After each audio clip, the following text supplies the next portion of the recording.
추웠는지 목이 좀 뜨끔합니다. 새벽에 화장실은 가고 싶고 일어나기는 싫고 시계를 먼저 딱 봅니다. 그래서 2시가 가까우면 그냥 안 나옵니다. 안 일어납니다. 근데 2시가 아직 한참 멀었으면 빨리 일어나서 화장실 갔다 옵니다.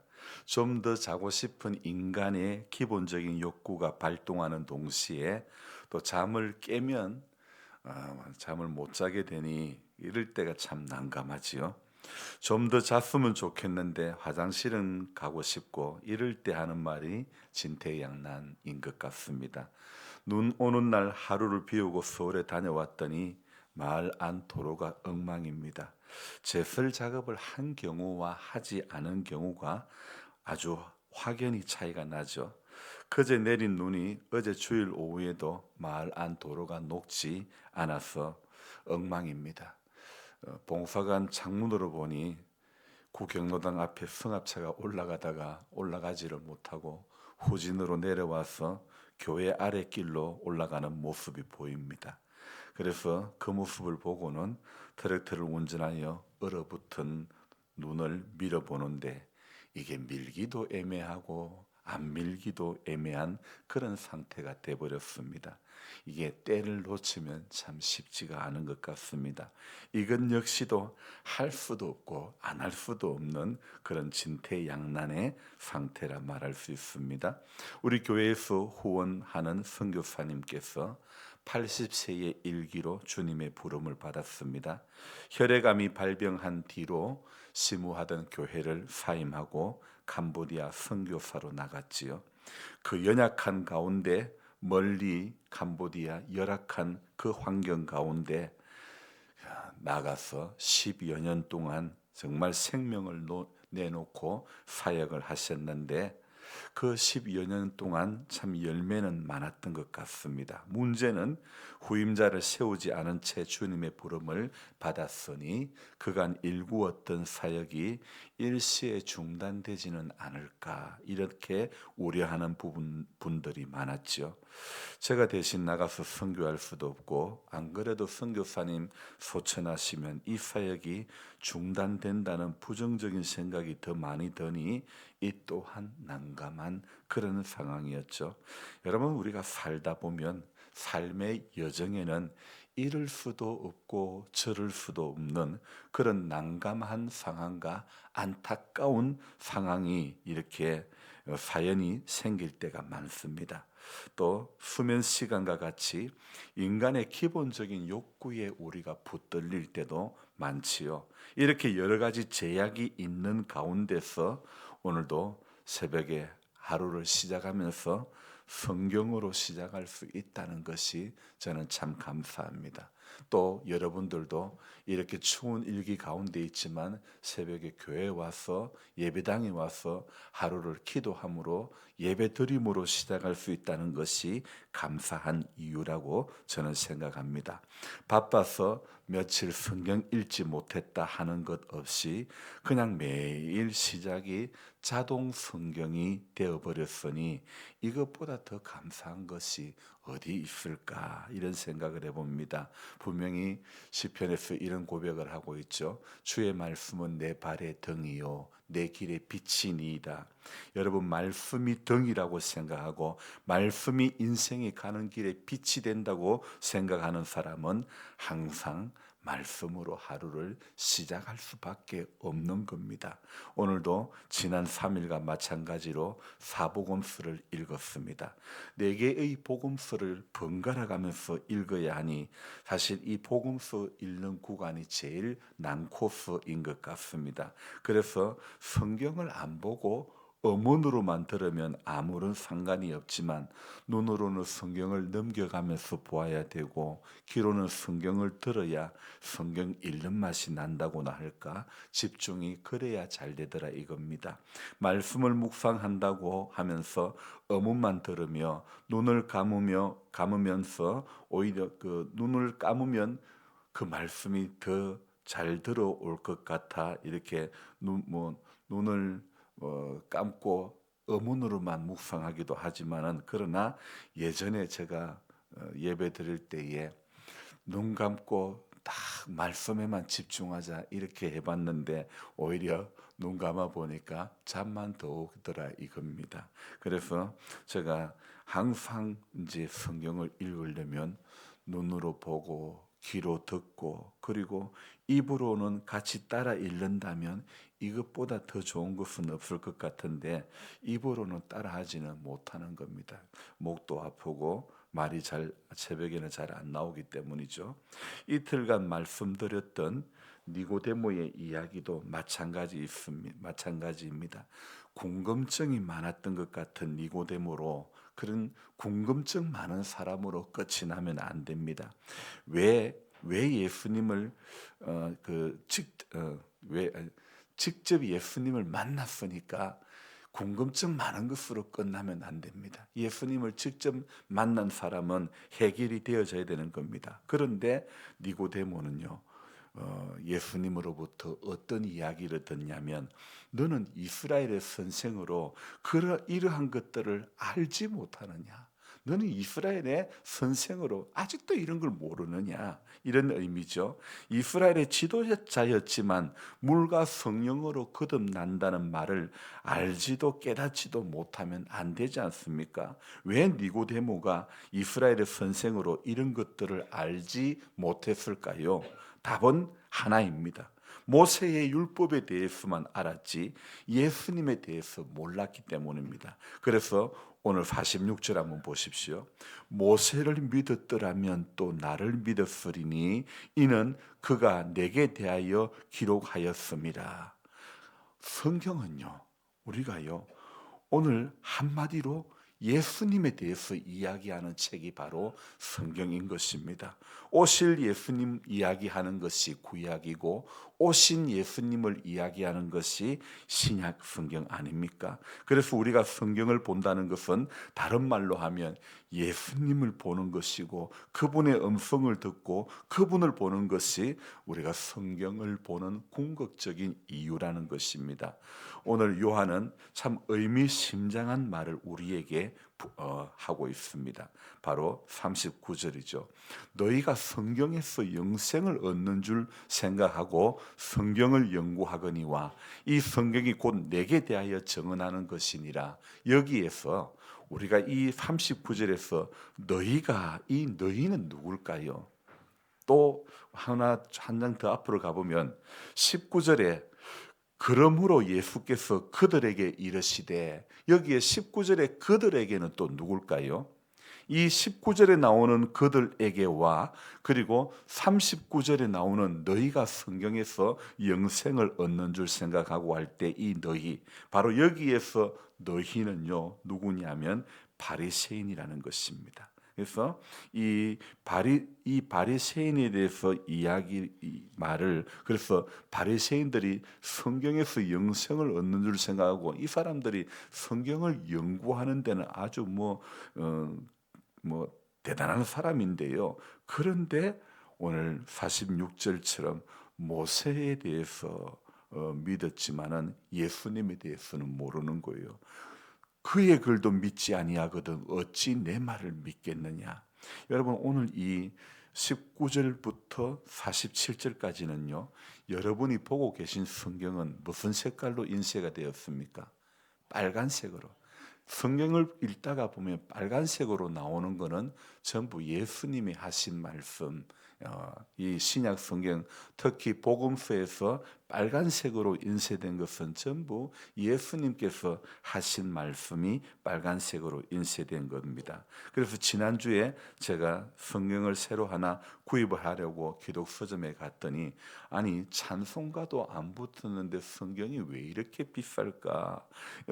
찬송가도 안 들었는데 성경이 왜 이렇게 비싸나 이런 생각을 했는데 오늘 해답을 찾았습니다.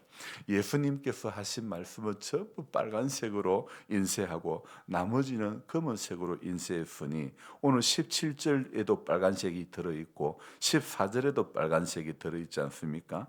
이게 인쇄도요, 검은색 하나만 인쇄하면 간단한데 중간중간에 예수님 하신 말씀을 전부 빨간색으로 다 바꿔야 되고 하니 당연히 비쌀 수밖에 없지 않겠나, 이런 생각을 해봅니다. 그래서 예수님께서 직접 하신 말씀 가운데 오늘 39절의 말씀에서 이 성경이 곧 내게 대하여 증언하는 것이니라, 이렇게 말씀하고 있죠. 자, 너희가 성경에서 영생을 얻는 줄 알고, 바로 바리새인이라 그랬죠. 그런데 이 요한복음 5장은요, 시작하는 서두에 무슨 이야기가 나오냐면 베데스다 우물가에, 연못가에 38년 된 병자가 예수님에게 고침을 받는 그 이야기가 나옵니다.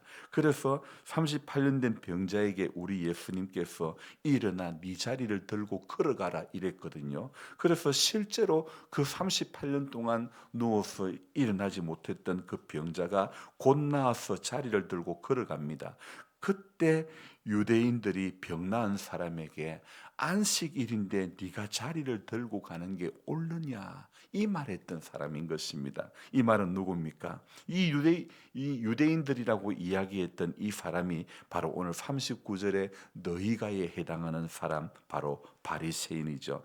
여러분, 바리새인들은요, 율법의 모든 것을 문자 그대로 지키려고 노력했던 아주 철저했던 사람입니다. 그래서 바리새인들은 성경의 율법에 모든 것을 걸었던 사람인데, 우리가 신약 성경을 읽다 보면 그렇게 성경의 율법의 모든 것을 걸었던 사람인데도 불구하고 예수님의 사역을 방해했던 사람들 가운데 바리새인만큼 대단하게 방해했던 사람은 없다는 것입니다. 예수님을 넘어뜨리는 것이 사명인 양, 그렇게 예수님의 사역 가운데서 사사건건 방해했던 사람이 바로 바리새인입니다. 왜 바리새인들은 예수님을 오해하고 시기하고 방해했을까요? 그들이 하나님을 위해 율법을 지키고 산다고 자부했지만 사실은 그 모든 노력이 하나님을 위해서가 아닌 자기 권력과 백성들에게 존경받기 위해였다는 것입니다. 가장 큰 이유는 내가 옳다는 교만이 그 안에 너무 강했던 것입니다. 늘 성경 연구에 파묻혀 살았고 대제사장들보다도 율법에 더 박식했던 사람들이 더 많았고, 바리새인들 생각 안에는 일반 백성들은 성경을 하나도 모르는 무식쟁이에 불과했던 것이죠. 내가 율법을 지킬 수 있고 이것을 통해 영원한 생명을 얻을 수 있다고, 나만큼 성경에 통달한 사람이 없으니 내 판단과 선택은 언제나 옳다는 이런 생각들로 꽉 찼던 사람이죠.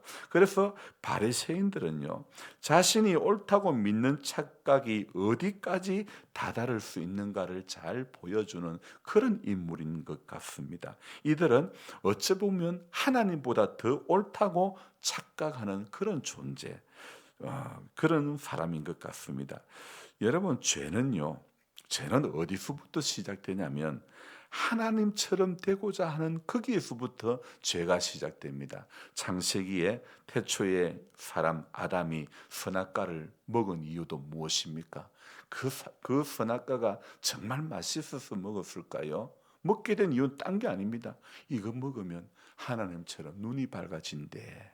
그 말 한마디를, 그 뱀의 그 말 듣고는 그만 그것이 그 선악을 알게 하는 나무의 열매를 먹고 싶었던 것입니다. 여러분, 신할평지에, 창세기 11장에 신할평지에 사람들이 바벨탑을 세웁니다. 왜 바벨탑을 세웁니까? 바벨탑을 쌓은 것도 우리 이름을 내자, 하나님처럼 높아지려고 바벨탑을 세운 거 아닙니까? 하나님처럼 되고자 하는 인간의 욕망은, 하나님 자리에 앉고자 하는 인간의 욕망이 바로 교만을 만들고 인간의 판단을 흐리게 만들고 결국 그 끝에는 죄를 선택하게 되고 마는 것 아니겠습니까? 바리새인들이 예수님의 사역을 생명을 걸고 방해를 한 것은 그들은 그것이 하나님을 위한 것이라고 착각했고, 그렇게 믿었기 때문에 그런 것입니다. 그래서 바리새인들은요, 내가 옳다는 오만이 내 모든 판단을 어, 그것에 붙들리는 거예요. 그래서 우리 역시 내가 옳다고 생각하고 내 판단만 믿고 나만 따르라 그러면요, 우리 역시 오늘의 바리새인이 되고 만다는 것입니다. 그러므로 우리는 오늘도 하루를 시작하면서 야, 이거 나도 틀릴 수 있다, 이런 생각에 우리는 붙들려야 되는 거 아닐까요? 종종 나만 옳다는 오만에 빠지면 안 되는 것입니다. 조금 더 잘 분별할 수 있지만 또 언제든지 틀릴 수도 있는 것이 우리의 오류 아닙니까? 그래서 하나님께 내 삶을 맡기는 것이 어떠한 것인지 오늘도 우리 하나님께 내 삶을 맡기는 법을 배워야 되는 것입니다. 왜요? 나는 내가 맞다고 했던 것이 종종 틀릴 때가 너무 많기 때문입니다. 내가 옳다고 생각했던 것이 종종 그럴 때가 너무 많은 것입니다. 그렇기 때문에 틀림이 없는, 실수가 없는 그분이 하시는 일을 우리가 오늘도 배워야 되는 것입니다. 내가 부족해도 나를 사랑하시는 하나님의 사랑의 길이와 깊이와 높이와 넓이를 날마다 깨달아가는 우리 모두가 되어져야 될 줄로 믿습니다. 기도하겠습니다. 좋으신 하나님 아버지, 오늘 요한복음 5장의 말씀 가운데서 성경에서 영생을 얻는 줄 생각하고 성경을 연구하지만은, 성경은 예수님께 대해서 정언하고 있는 책이지만은 바리새인들은 예수님 이 공생의 사역할 때 얼마나 예수님의 사역을 방해하고 괴롭혔는지 모릅니다. 한 사람 살리면 왜 안식일에 살렸냐고, 당신의 제자는 왜 안식일에 뭐 이렇게 일을 하냐고 얼마나 사사건건 방해하고 힘들게 했는지 모릅니다. 우리가 예수를 믿는다 하면서 사사건건 하나님의 선한 일에 우리가 바리새인처럼 방해할 때도 종종 있지는 않습니까? 내 생각이 옳다고 오만에 붙들리고 교만에 붙들려서 하나님 아버지, 우리가 이런 노를 범했던 바리새인의 모습이 우리 안에도 얼마나 많은지 모릅니다. 하나님, 기도 좀 했다고 내가 맞고 성경 좀 보고 새벽에 열심히 참여한다고 내가 전부 다 옳은 것은 아니지 않습니까? 하나님의 뜻 앞에 내 생각을 굴복시키고 하나님 주시는 그 음성을 내가 듣고 그것에 순종하는 것이 옳은 길이고 맞는 길인 줄로 믿습니다. 종종 좀 안다고 믿은 지 좀 오래됐다고 우리 혹이라도 교만하지 않기를 원합니다. 오직 하루를 살면서도 우리는 늘 넘어질 수밖에 없고 우리는 늘 틀릴 수밖에 없고 우리는 종종 실수를 많이 하는 인생들이오니 오늘도 하나님의 말씀 앞에 내 인생을 대비하여서 말씀이 하라는 대로, 말씀이 가르치는 대로, 말씀이 우리에게 요구하는 대로 우리가 잘 순종하고 말씀을 늘 앞세우고 달려가야 될 이유가 바로 여기에 있는 줄로 믿습니다. 그래서 하나님 아버지, 오늘도 말씀으로 하루를 시작하고 기도로 하루를 시작하여서 하나님, 오늘도 실수 좀 적게 하고 오늘도 좀 덜 교만하고 하나님을 높이는, 하나님의 이름만을 높일 수 있는, 나는 죽고 예수로 사는 인생, 우리 모두가 그러한 모습으로 살아갈 수 있도록 도와주시옵소서. 사랑의 주님, 우리 박복희 씨가 하나님 앞에 이제 정말 믿어보려고 새벽을 깨우며 또 성경을 공부하고 그렇게 나옵니다. 주님, 이 결단에 흔들리지 않게 해주시고 홀이라도 하나님 미혹하는 것에 붙들려 다시 술잔을 들지 말게 하시고 하나님의 오직 은혜만 사모하며 성령의 사람이 될 수 있도록 도와주시고 기도로 말씀으로 아버지 하나님이여 믿음의 정로로 걸어갈 수 있는 은혜가 있게 해 주시옵소서. 그래서 하나님 아버지, 그의 변화된 모습을 보면서 남편 되는 김승표 씨도 주님 앞에 나올 수 있도록 은혜를 내려 주옵소서. 오늘 하루도 주님께 부탁드립니다. 주님 우리와 함께해 주시옵소서. 예수님의 존귀하신 이름으로 감사하며 기도드리옵나이다. 아멘. 간절한 마음으로 주여 부르고 기도합니다. 주여, 주여, 주여. 하나님 아버지 고맙습니다. 우리의 삶 가운데